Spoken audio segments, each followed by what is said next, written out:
Wyoming Territory, 1872. The storm had washed away the day's dust, but not the sorrow etched across her face.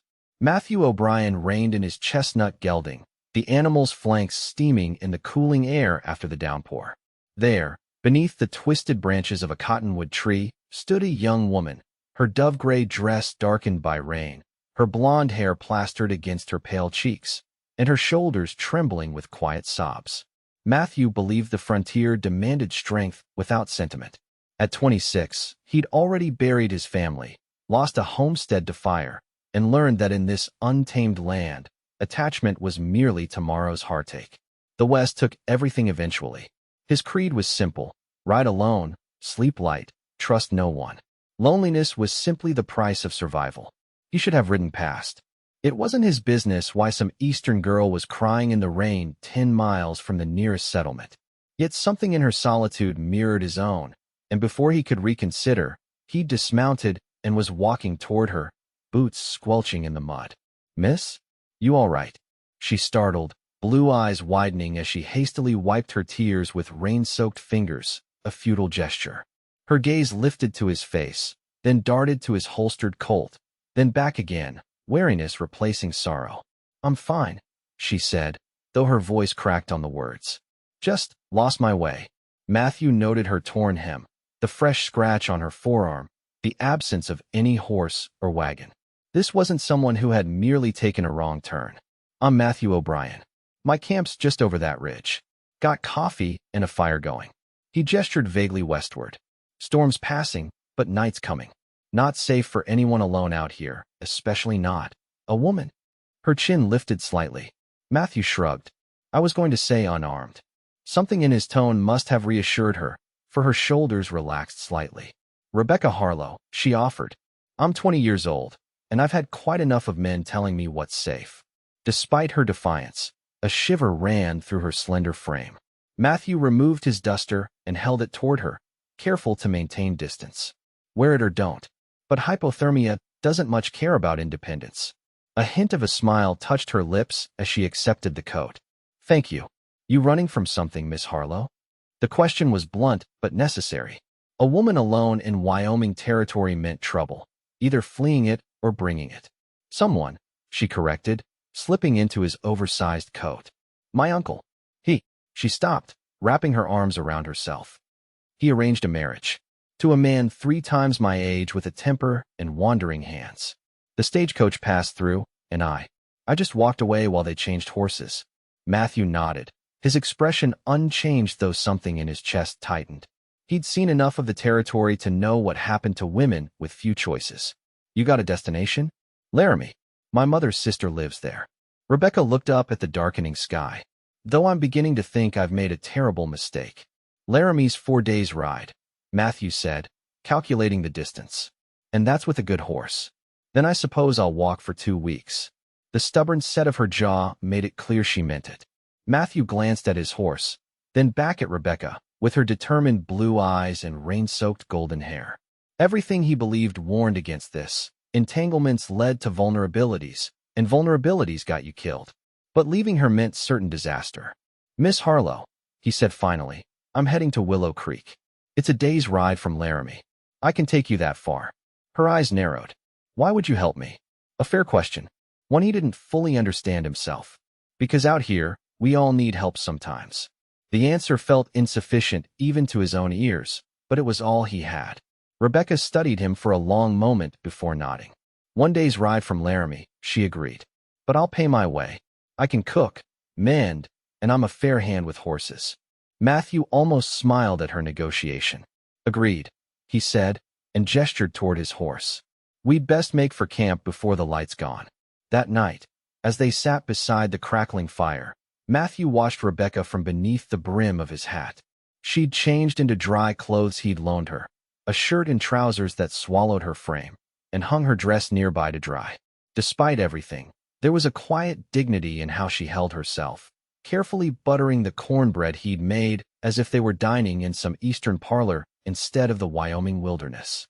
"Have you always been a cowboy?" she asked, breaking the silence. Matthew poked at the fire. "Grew up on a farm in Missouri. Came west after the war. Found work with cattle drives. then ranch work. Now I do odd jobs. Some ranching, some hunting, some scouting. A jack of all frontier trades, she observed. Just a man making his way. Rebecca nodded, looking into the flames. My father died at Chancellorsville. Mother lasted 3 more years before consumption took her. Uncle Herbert was the only family left. The one who tried to sell you to an old man? The words came out harder than he'd intended. A sad smile touched her lips. He called it securing my future. $2,000 and a business partnership. That was my worth. Something fierce and protective stirred in Matthew's chest. He'd seen too much of the West's casual cruelty, especially toward women. You're worth more than that, he said quietly.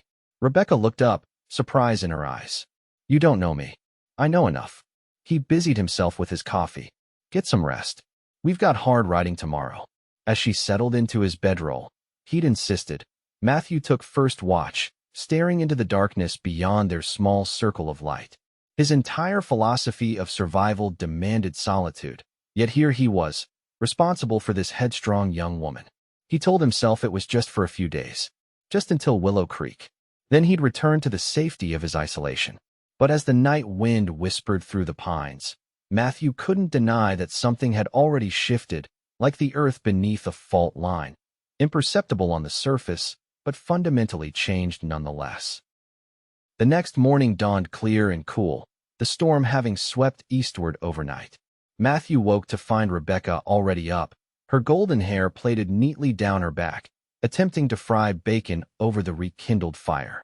The sight was so unexpected, a beautiful young woman in borrowed clothes, determinedly wielding his cast-iron skillet in the wilderness, that for a moment he forgot to breathe. I hope you don't mind, she said, glancing up. You were sleeping so soundly, I didn't want to wake you. Matthew couldn't remember the last time he'd slept deeply enough for someone to move about camp without his noticing. The realization unsettled him. Bacon might be a bit crispy, she admitted with a small smile. Crispy's fine, he replied, rising to fetch water for coffee. As he worked, he found himself watching her movements, efficient despite her unfamiliarity with camp life. There was resilience there, beneath the Eastern refinement. They ate quickly and broke camp, Rebecca insisting on helping with every task despite his protests. As Matthew adjusted the saddle to accommodate 2 riders, she approached with her now-dry dress folded over her arm. I've been thinking, she said carefully. Perhaps I should continue wearing your spare clothes. A woman alone draws attention, but if I'm mistaken for a young man from a distance. Matthew nodded, impressed by her practical thinking. Good idea. Though up close, I doubt anyone would mistake you for a boy. He immediately regretted the observation, which sounded more intimate than he'd intended. Rebecca, however, seemed untroubled. Then I shall be your younger brother, come to learn the cowboy trade. Might work, he agreed. Can you shoot? She hesitated. I've never tried. By mid-morning, they'd stopped in a small clearing where Matthew set up empty tin cans on a fallen log. The weight of his Colt seemed enormous in Rebecca's delicate hands, but she listened intently to his instructions, her blue eyes narrowed in concentration. Breathe out as you squeeze, he said, standing close enough to steady her arm if needed. Don't pull the trigger. Press it, smooth and even. Her first shot went wide, the recoil jolting her backward against his chest. Matthew instinctively caught her shoulders to steady her. Sorry, she murmured, a flush rising to her cheeks. Everyone misses their first shot, he said, stepping back to give her space. Try again. By the 6th attempt, she'd hit her first can, the metallic ping followed by her delighted laugh. The sound carried across the clearing, bright and unexpected, and Matthew found himself smiling in response. I did it, she exclaimed, turning to him with such open joy that he had to look away, suddenly uncomfortable with the warmth spreading through his chest. You did, he acknowledged. That's enough practice for today. We should move on. As they rode, Rebecca seated behind him. Matthew was acutely aware of her arms wrapped lightly around his waist. It had been years since he'd experienced sustained human contact, and the sensation was both foreign and disturbingly pleasant. He found himself straightening in the saddle, hyper-conscious of every movement. How much farther to Willow Creek? She asked, her voice close to his ear. 3 days, maybe 4 at this pace. Horse can't carry double weight too fast for long. I'm sorry to slow you down. Matthew shook his head. No need for apologies. Time moves different out here anyway. They followed a winding game trail through aspen groves beginning to show their summer fullness.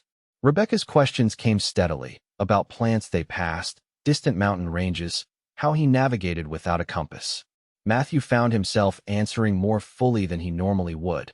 Something about her earnest curiosity, drawing out responses he didn't typically offer. By late afternoon, they'd covered decent ground, though less than Matthew would have managed alone. As they crested a hill, he reined in sharply. In the valley below, a thin column of smoke rose from what appeared to be a small homestead. "People," Rebecca said, hope in her voice. Matthew frowned. "Maybe. Or trouble. Wait here." He dismounted and handed her the reins, then drew his rifle from its scabbard. "If I signal you to ride, you head back the way we came. Fast as you can." The fear that flashed across her face made him regret his caution. "Is it dangerous?" "Probably not," he said, softening his tone. "But caution keeps you alive out here." Matthew approached the homestead carefully, using the scattered pines for cover. As he drew closer, he recognized the distinctive construction of a settler's cabin, rough-hewn logs with moss chinking, a stone chimney, and a small corral where 2 horses grazed. A woman was hanging laundry while a man split wood nearby. No signs of distress, just a family carving out existence from the wilderness. He returned to Rebecca, who had dismounted and was anxiously scanning the trees for his return. The relief in her eyes when she spotted him made his chest tighten strangely. "Just settlers," he reported.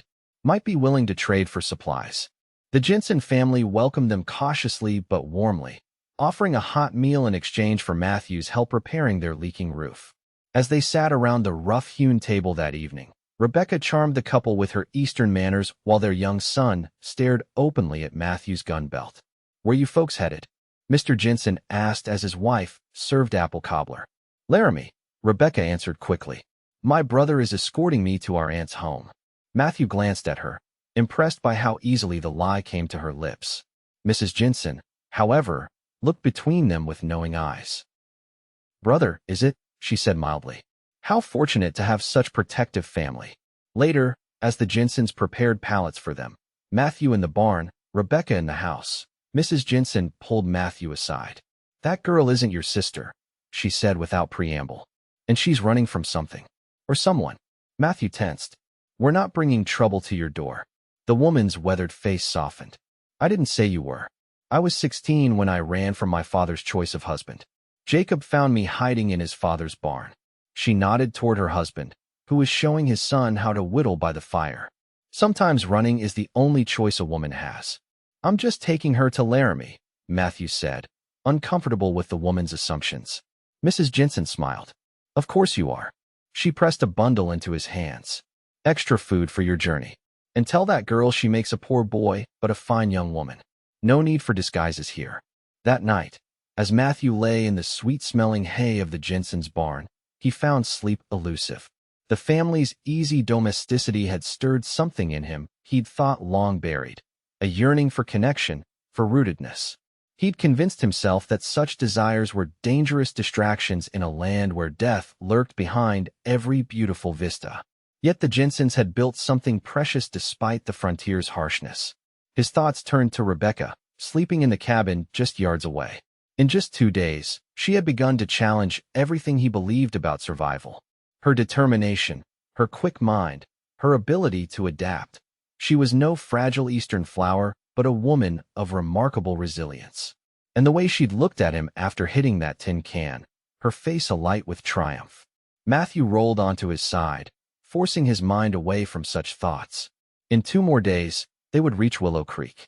He would see her safely to her aunt in Laramie, and then he would return to his solitary life. That was the plan, the only sensible plan.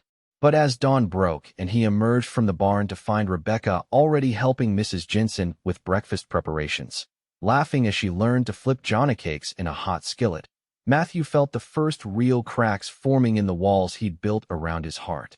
They departed from the Jensen's homestead with fresh supplies and directions to a safer trail. Rebecca had abandoned her male disguise, now wearing a simple blue calico dress Mrs. Jensen had insisted she take. The garment was a bit large, but suited her far better than Matthew's spare clothes. "They were nice," Rebecca said as they rode away. waving one last time to the family standing in their dooryard. To have built such a life out here, it gives me hope. The Jensens are lucky, Matthew replied. Most who try fail.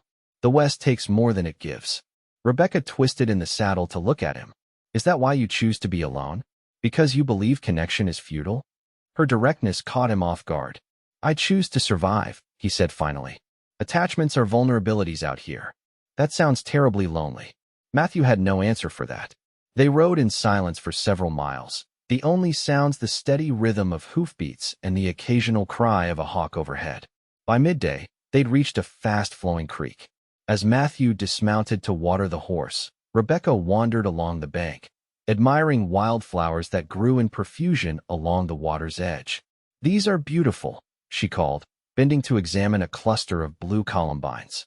Pretty but poisonous if eaten, Matthew warned, leading the horse to drink. Like a lot of things out here. Rebecca straightened, brushing dirt from her hands. You see danger everywhere. Because it is everywhere. She came to stand beside him, her proximity making him inexplicably tense. Not everywhere, she said softly. The Jensens have found joy, safety, even in each other. Before Matthew could respond, a sharp crack echoed through the clearing, a rifle shot, followed by men's voices. He instinctively pushed Rebecca behind him, drawing his colt in one fluid motion. Down, he ordered, scanning the tree line. 3 riders emerged from the pines across the creek, 2 with rifles raised, the third leading a pack horse. Well now, what have we here? The leader was a broad-shouldered man with a thick beard and cold eyes. Seems we've interrupted a romantic outing. Matthew kept his gun steady, angled slightly away from direct confrontation, but ready. Just passing through, he said evenly. No need for trouble. The man's gaze slid to Rebecca, who stood half-hidden behind Matthew. A slow, predatory smile spread across his face. That's mighty fine company you're keeping, friend. Might be willing to share? We've been on the trail a long time. Matthew felt Rebecca's fingers dig into his arm. We'll be on our way, he said, his voice deadly calm. You boys continue on yours. The leader laughed, an ugly sound. 3 guns against your 1. Bad odds, cowboy. 4 in the ground is worse, Matthew replied, his meaning clear. He wouldn't go down without taking them all. A tense silence stretched between them.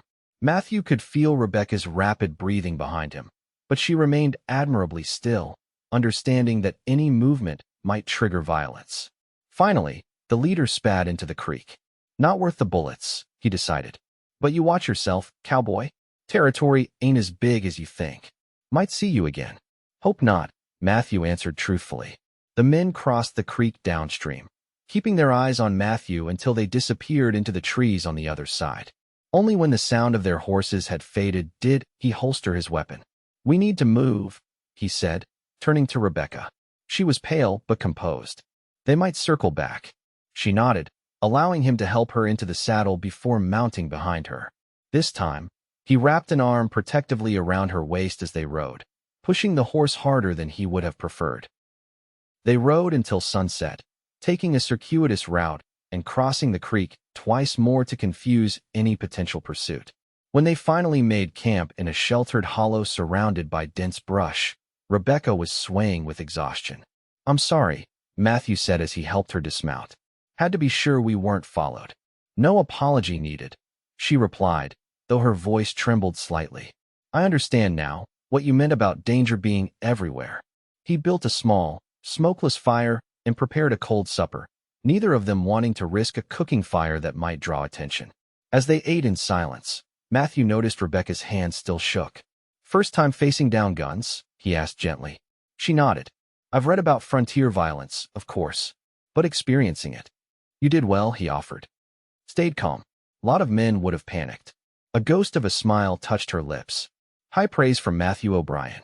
He looked away, uncomfortable with the warmth in her voice. Get some rest. I'll keep watch. All night. I'm used to it. Rebecca studied him in the dim firelight. You've been alone too long, she said softly. Wake me in a few hours. I can watch too. Matthew wanted to refuse, to insist she needed rest more than he did. But the quiet determination in her eyes stopped him. All right, he agreed. A few hours. When he gently shook her awake sometime past midnight, Rebecca rose without complaint, accepting his colt with steady hands. Anything moves that isn't me or the horse, wake me, he instructed. Don't try to handle it yourself. She nodded, settling against a tree trunk with the gun across her lap. Sleep well, Matthew. He hadn't intended to sleep deeply, just a light doze, alert to any danger. But the exhaustion of constant vigilance, combined with the strange comfort of having someone else standing watch, pulled him under. When he woke, dawn was breaking and Rebecca sat exactly where he'd left her, the gun still ready, her blue eyes alert. You let me sleep too long, he said, sitting up quickly. You needed it, she replied simply. And I'm more capable than you think. As the morning light filtered through the trees, illuminating the gold in her hair and the quiet strength in her posture, Matthew realized with sudden clarity that his carefully constructed worldview was crumbling.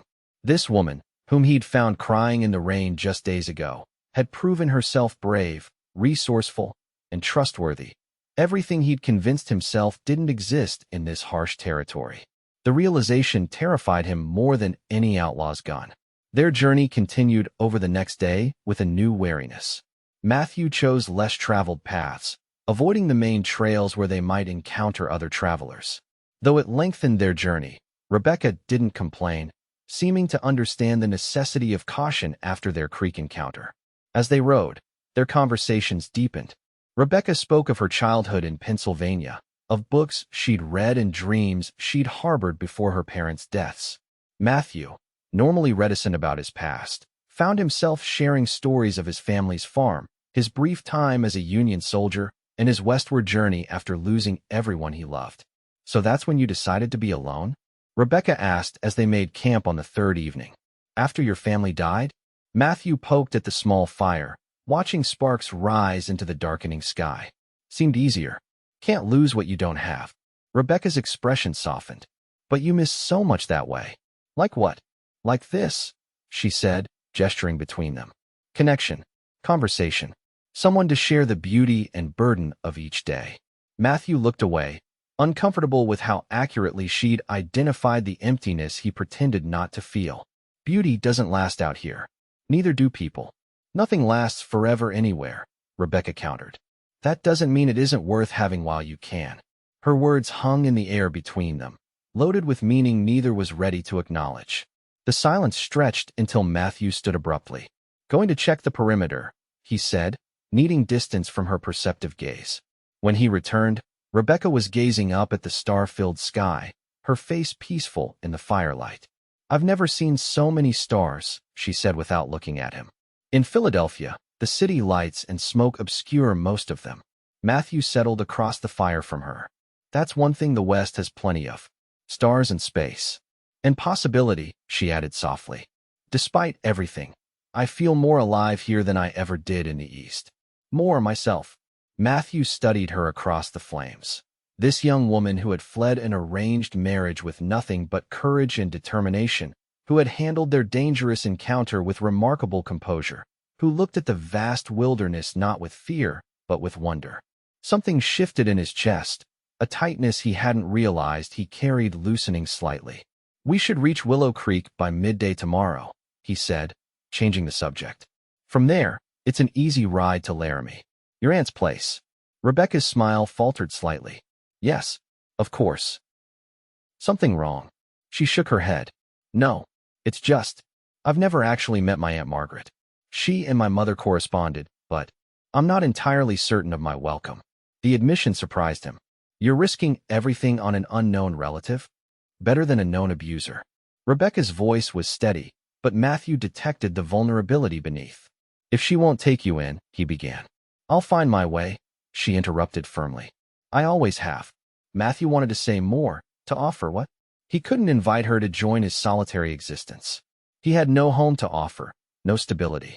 Just a saddle and a gun and years of running from attachment.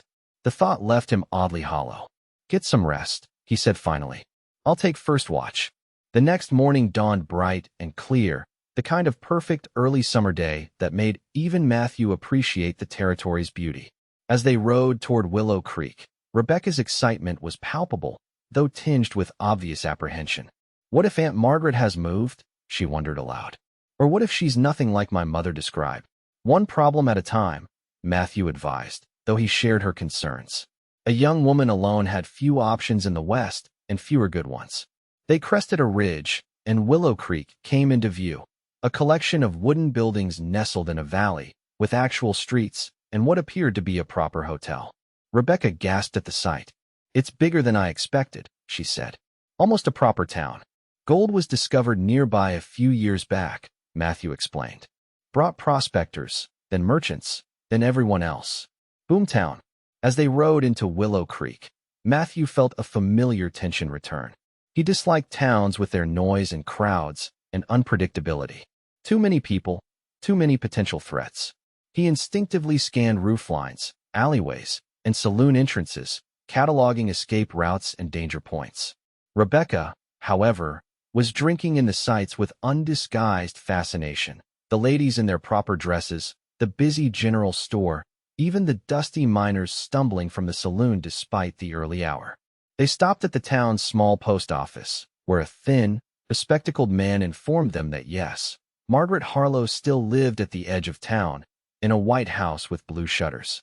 As they approached the neat cottage with its well-tended garden, Rebecca's grip on Matthew's waist tightened. "What if," she began.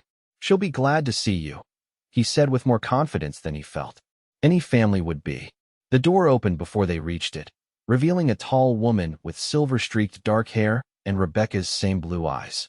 She stared at them for a long moment, confusion evident on her face. "Can I help you?" she called. Rebecca slid from the horse, suddenly hesitant. "Aunt Margaret? I'm Rebecca Harlow, Eleanor's daughter." The woman's hand flew to her mouth. "Rebecca? Little Rebecca?" She hurried down the path, stopping just short of embracing her. "Child, what on earth are you doing in Wyoming Territory? Your last letter said you were in Philadelphia with Herbert." "It's a long story," Rebecca said, her voice wavering slightly. Margaret Harlow looked past her to Matthew, still mounted on his horse. Her eyes narrowed with clear suspicion. "And who might this be?" Before Rebecca could answer, a man's angry shout echoed from the street behind them. "There she is." Matthew turned to see three riders approaching rapidly. A heavy-set older man in an expensive suit flanked by two rough-looking men who were clearly hired guns. The cold dread that washed over him was reflected in Rebecca's suddenly pale face. "Uncle Herbert," she whispered. Matthew dismounted in one fluid motion, positioning himself between Rebecca and the approaching men. "Get inside," he told her quietly. "Both of you." "No," Rebecca said firmly, moving to stand beside him. "I won't hide." Herbert Harlow reined his horse to a stop, his florid face contorted with rage. "You ungrateful little thief. Do you have any idea what you've cost me? The embarrassment? The lost business opportunity?" "I'm not property to be sold," Rebecca answered, her voice remarkably steady despite the slight tremor in her hands.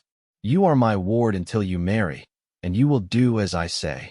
Herbert's gaze shifted to Matthew, hatred blazing in his small eyes. "And you?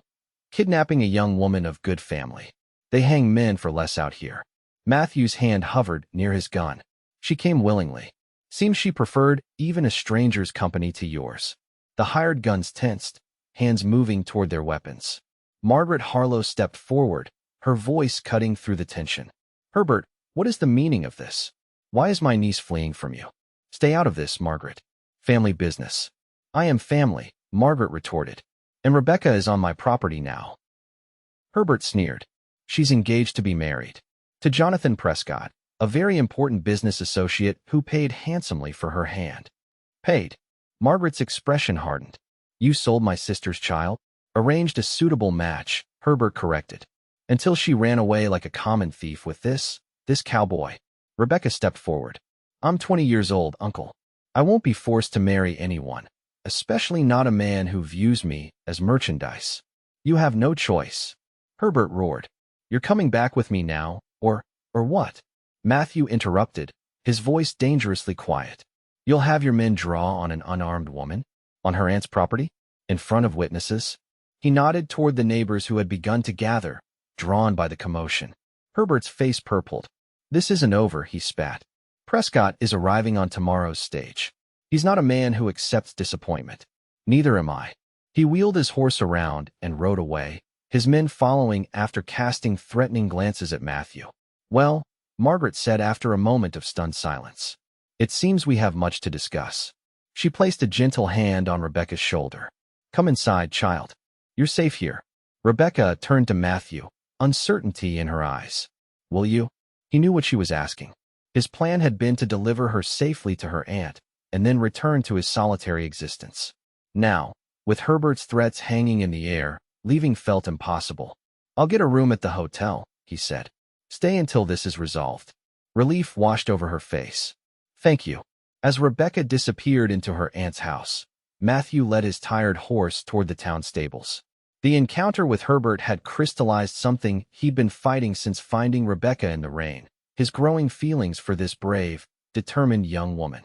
The fierce protectiveness he felt watching her stand up to her uncle went beyond mere duty or obligation. For the first time in years, Matthew O'Brien cared deeply about someone else's future, and that realization terrified him more than any gunfight. The Willow Creek Hotel offered clean, simple accommodations that felt oppressively luxurious after weeks on the trail. Matthew bathed, shaved, and changed into his spare clothes before heading downstairs to the attached restaurant. The place was busy with miners, merchants, and travelers, their conversations creating a steady hum of humanity that set his nerves on edge. He was halfway through a surprisingly decent steak when Margaret Harlow entered, scanning the room until she spotted him. Her purposeful approach drew curious glances. Mr. O'Brien, she said, seating herself across from him without invitation. I believe we need to talk. Matthew set down his fork. Is Rebecca all right? She's resting. It's been an eventful day. Margaret studied him with shrewd eyes. She's told me everything. How you found her after she fled the stagecoach. How you protected her on the journey here. I did what anyone would. No, Margaret said bluntly. You did what few would. Most men would have ignored her, taken advantage, or returned her for a reward. She leaned forward. What I need to know is what your intentions are now. Matthew tensed.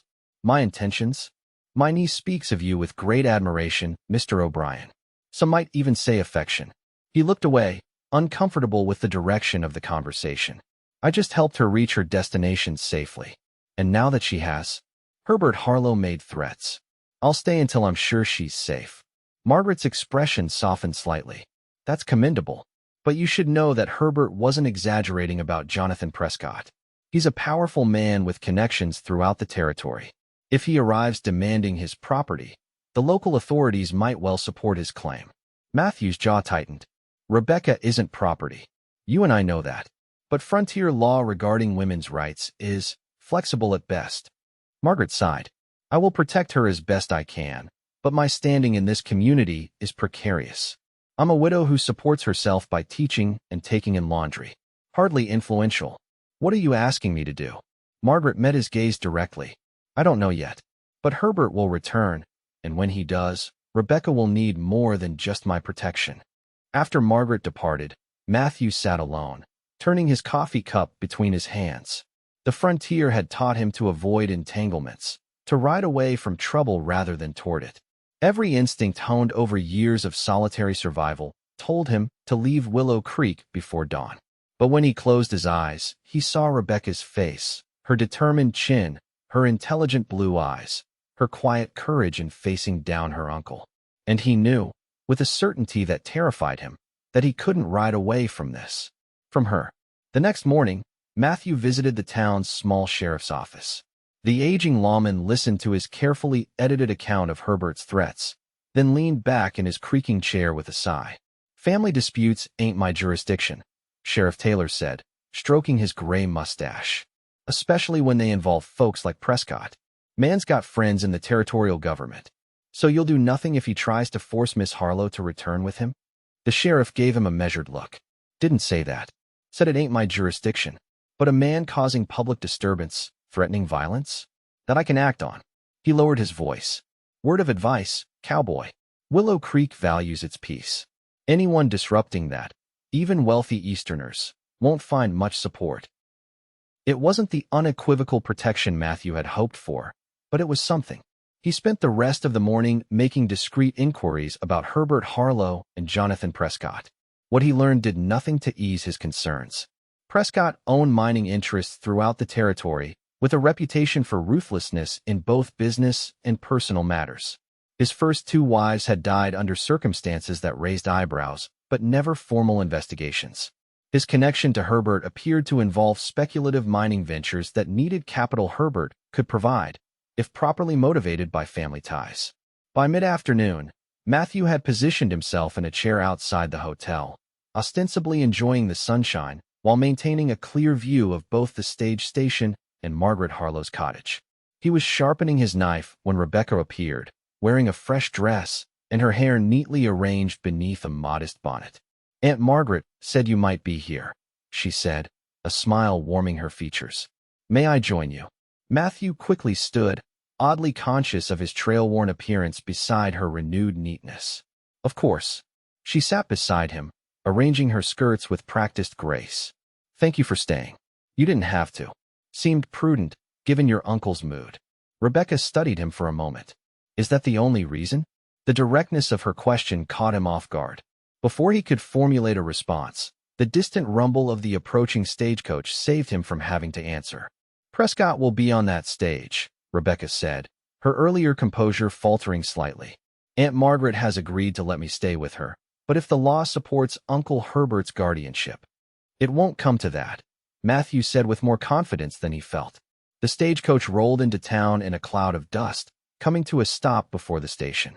Passengers began disembarking, a weary-looking family, a portly businessman, and finally, a tall, silver-haired man in an expensive suit. Even at a distance, Jonathan Prescott's cold authority was evident in his bearing. Herbert Harlow emerged from the hotel across the street, hurrying to greet Prescott with obvious deference. Their conversation was too distant to overhear, but Herbert's agitated gestures and Prescott's darkening expression told Matthew all he needed to know. "They're coming this way," Rebecca whispered, her hand unconsciously seeking his. Matthew squeezed her fingers briefly before rising to his feet. "Let me handle this." Herbert's face reddened with fury when he spotted them. "There she is, Jonathan. I told you we'd find her." Prescott approached with measured steps, his pale eyes assessing Rebecca with proprietary interest before shifting to Matthew. "So this is the cowboy who stole my fiancée." "I was never your fiancée," Rebecca said firmly. "I never consented to any engagement." "Your consent wasn't required, my dear." Prescott's smile never reached his eyes. "Your guardian and I came to an understanding, one that will be enforced." Matthew stepped slightly forward. "Miss Harlow has made her wishes clear. She's staying with her aunt. And who might you be to interfere in family matters?" Prescott's voice remained pleasant, though his expression hardened. "A drifting cowhand with no standing, no property, no connections? Against a respected businessman with friends in the territorial capital? I'm the man standing between you and a woman who wants nothing to do with you," Matthew replied evenly. "That's standing enough." Herbert sputtered with indignation. "This is outrageous. Rebecca is coming with us now. I have legal documents establishing my guardianship until her marriage." "Documents created after my parents died," Rebecca countered, "without my knowledge or consent." A small crowd had begun to gather, drawn by the confrontation. Matthew noticed Sheriff Taylor watching from the doorway of his office, his hand resting casually near his gun. Prescott lowered his voice. "Let's not make a scene, Miss Harlow. It would be unfortunate if your aunt suffered for your impulsiveness. Property taxes in boom towns can be quite burdensome when assessors take special interest." The thinly veiled threat made Rebecca pale, but she stood her ground. "You can't intimidate me, Mr. Prescott." "Can't I?" His smile was chilling. "You have until morning to come to your senses. After that, I'll be forced to involve the authorities. And I assure you, they will support my claim." He glanced at Matthew with contempt. "As for you, cowboy, I suggest you ride out while you can. Men who interfere with my affairs tend to meet unfortunate accidents." With that, Prescott turned and walked away, Herbert hurrying after him like an anxious dog.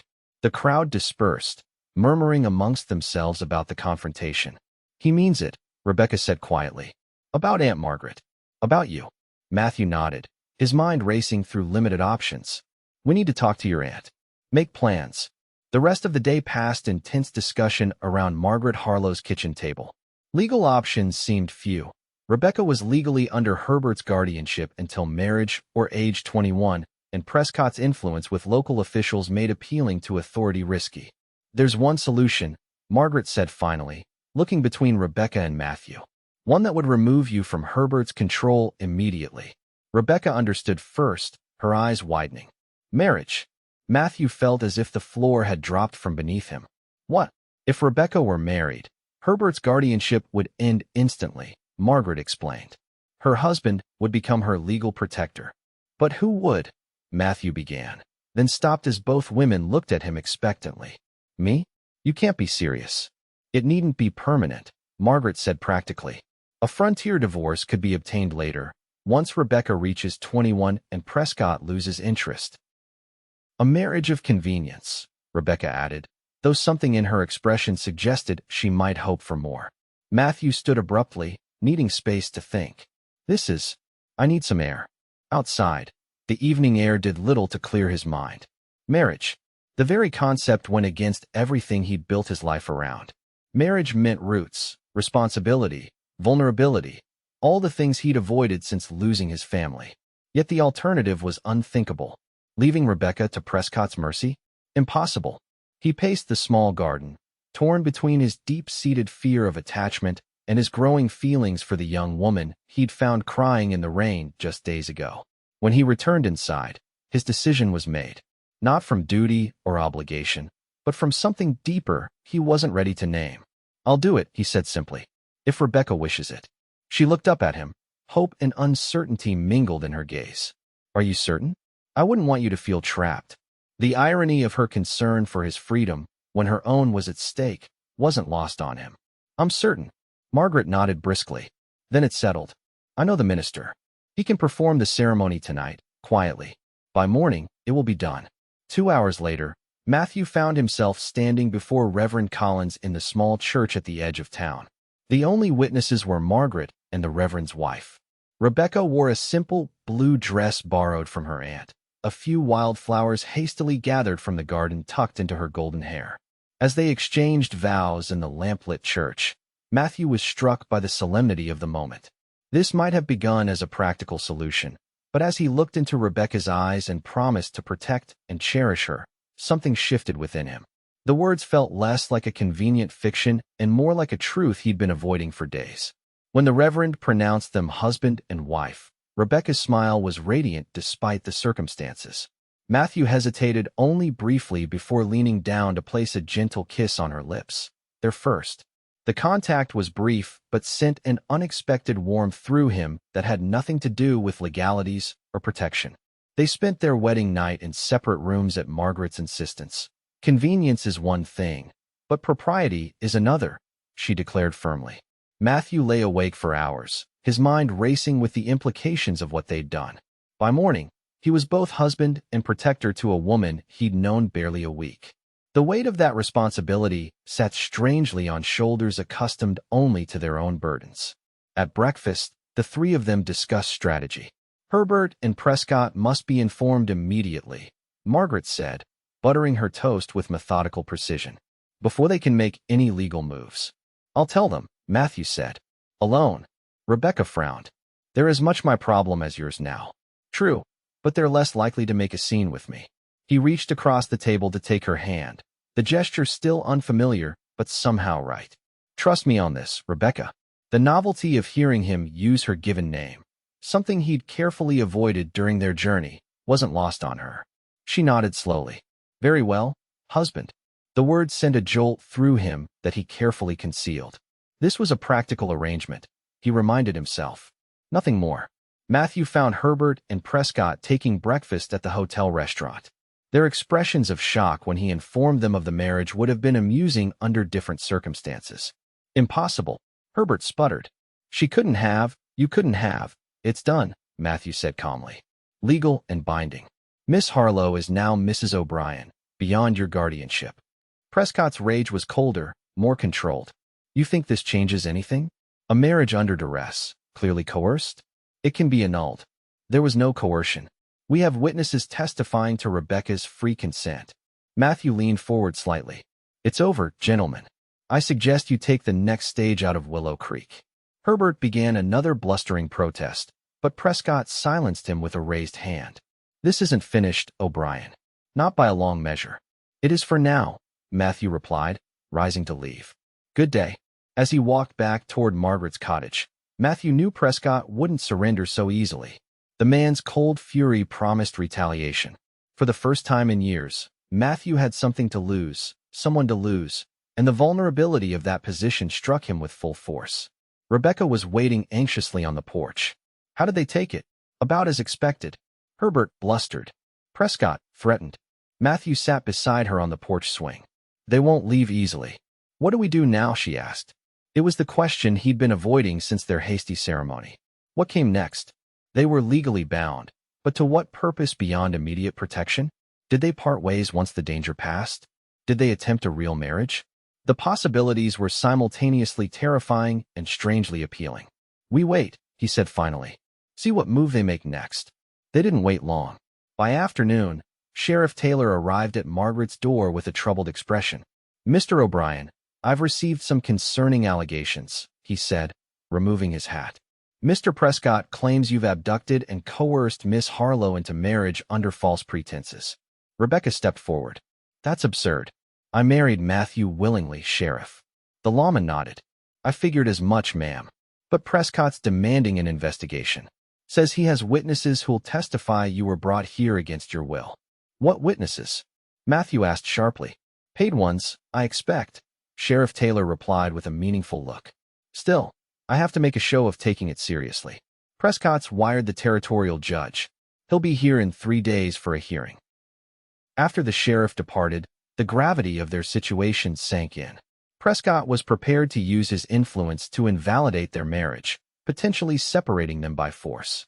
3 days, Rebecca said, her voice barely above a whisper. What if the judge sides with them?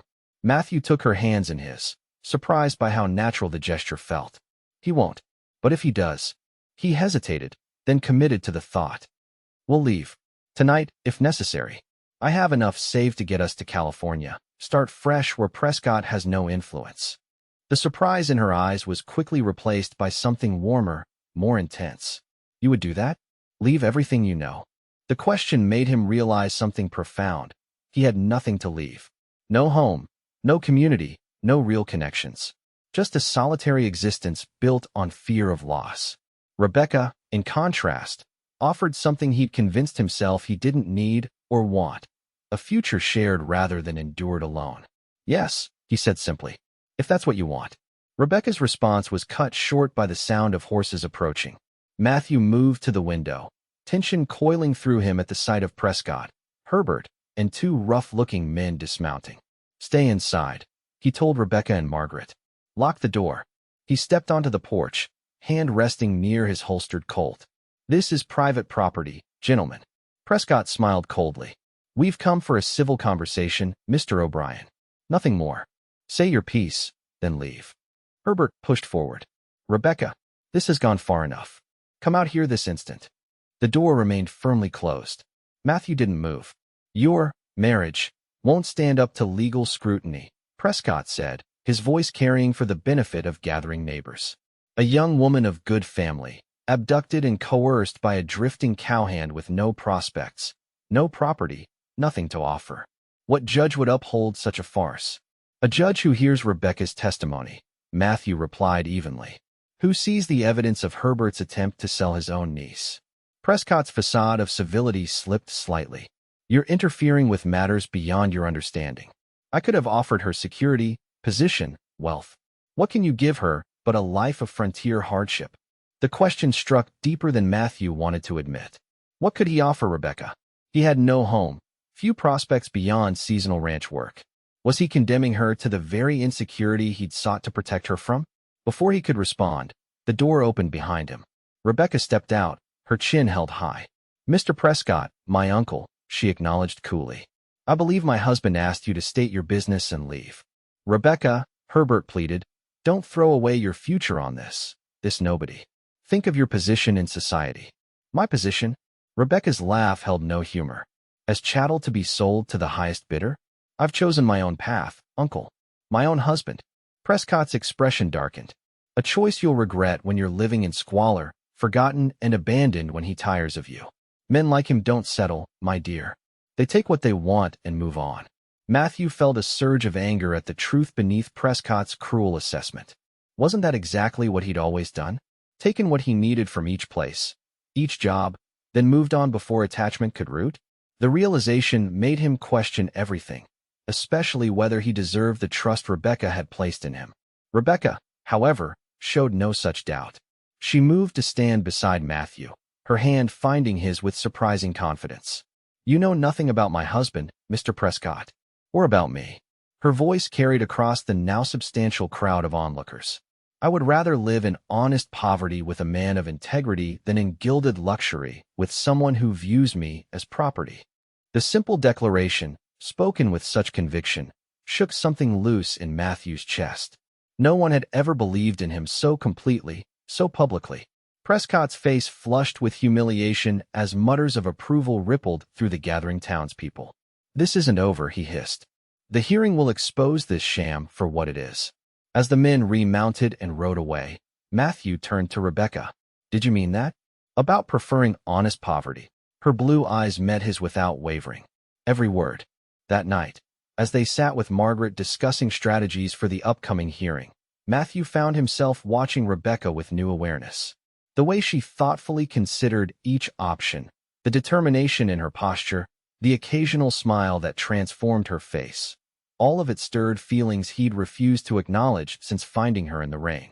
This hasty marriage, intended as mere protection, had become something far more complicated. And as Rebecca caught his gaze across the table, her own softening with unspoken understanding, Matthew realized with startling clarity that he no longer wanted to run from these feelings. For the first time since losing his family, he wanted to stay, to build, to belong. The next morning, Matthew rose before dawn and slipped out while Rebecca and Margaret still slept. He had preparations to make, decisions to implement.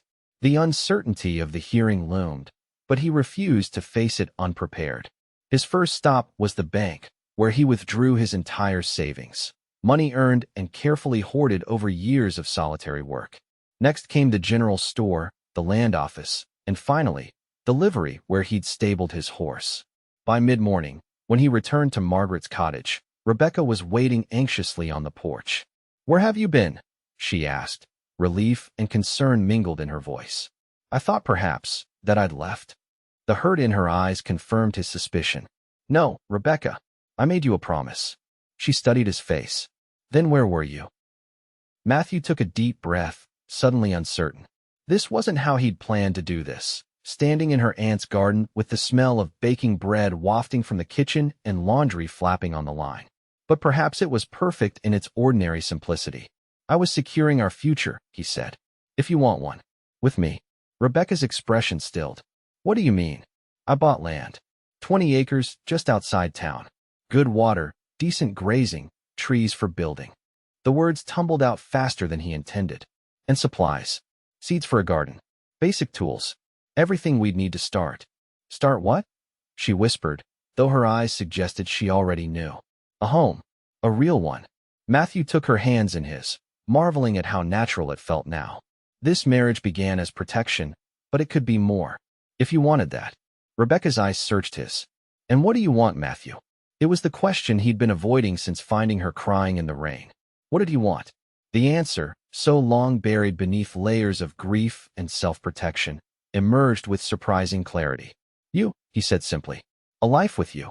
Not out of obligation or duty, but because these past days have shown me everything I've been running from, and everything I've been missing." Tears welled in Rebecca's eyes, but unlike those first rain-soaked tears, these carried no sorrow. "I want that too," she whispered. "So much." When he kissed her this time, it wasn't the brief, formal touch of their wedding ceremony, but something deeper, more honest, a promise beyond words. The hearing 3 days later proved anticlimactic. The territorial judge, a stern but fair-minded man, listened to both sides with careful attention.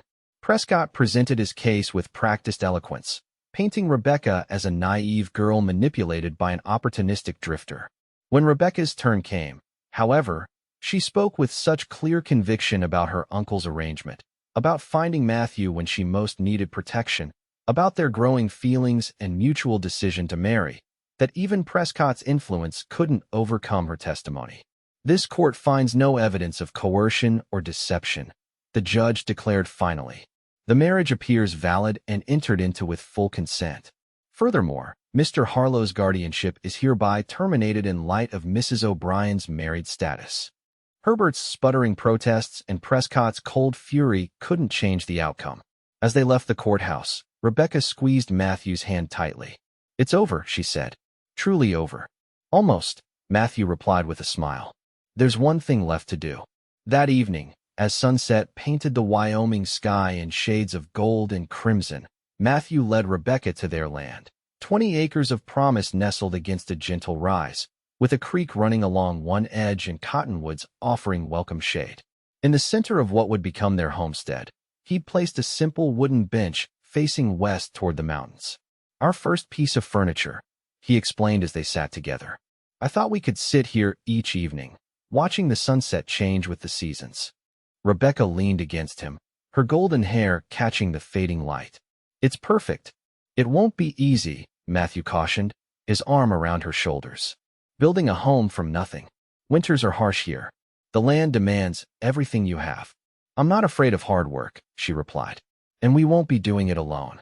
As if to confirm her words, the sound of approaching wagons drew their attention.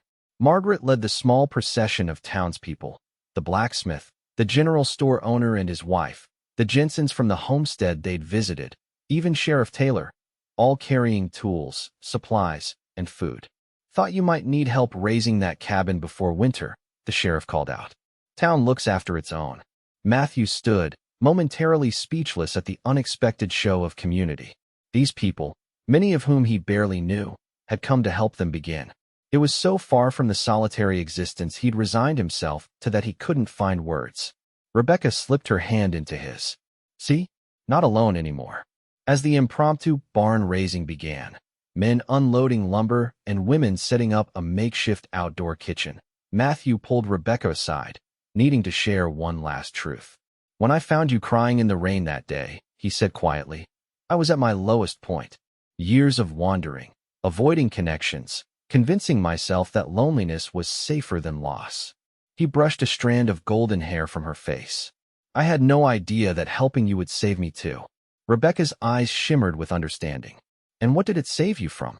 Matthew smiled, the last of his protective walls crumbling. "From believing I could only survive out here alone. From the fear that kept me running." He looked around at their land, at the community working to help them build, then back to the extraordinary woman who had transformed his life. "You've given me a reason to stop running, to build something lasting." As the sun slipped behind the distant mountains, Matthew drew Rebecca into his arms, knowing with absolute certainty that he'd finally found home. "I promise you," he whispered, echoing words spoken in a moment of compassion that had changed everything. "I'll build you a life where tears are only joy." Rebecca's smile held all the warmth and promise of their shared future as she rose on tiptoes to seal his words with a kiss. "We'll build it together."